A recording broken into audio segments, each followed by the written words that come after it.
Bienvenue sur mon tutoriel numéro 125 et aujourd'hui on va voir comment faire un update avec des jointures. L'update via les jointures. Alors on peut faire un update, on peut faire une jointure dans un update.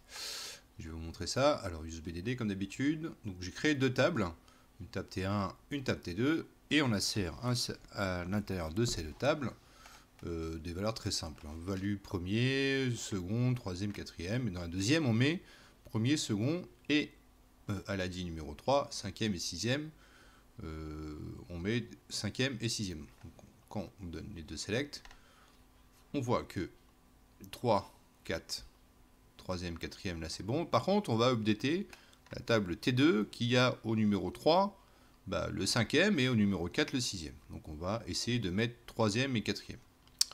Donc on va faire un update via une jointure. Donc ce qu'on va faire, je vais expliquer étape par étape. On va updater la table T2 qui est ici. On va mettre les valeurs de la colonne T1. Donc on met cette colonne 2 qui est là. De la table T1 ici, from T1. Donc je prends T1 colonne 2. Donc là. Je fais ma jointure sur les deux tables. Donc sur colonne 1 ici.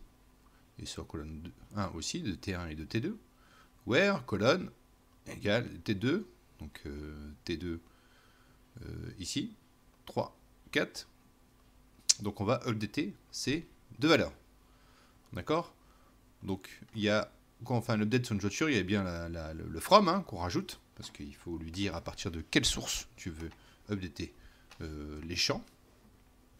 Et il faut lui dire le set sur la table T1. D'accord? Mettons à jour les colonnes de la table à partir de la première table.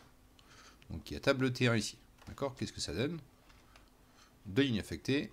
Et que donnent les deux select? Troisième, quatrième.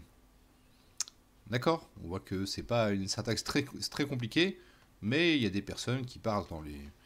Il y a des développeurs qui partent dans les curseurs et tout ce qui suit pour mettre à jour deux champs. Alors qu'on n'est pas obligé de le faire, on peut faire un update, on peut faire une jointure via un update.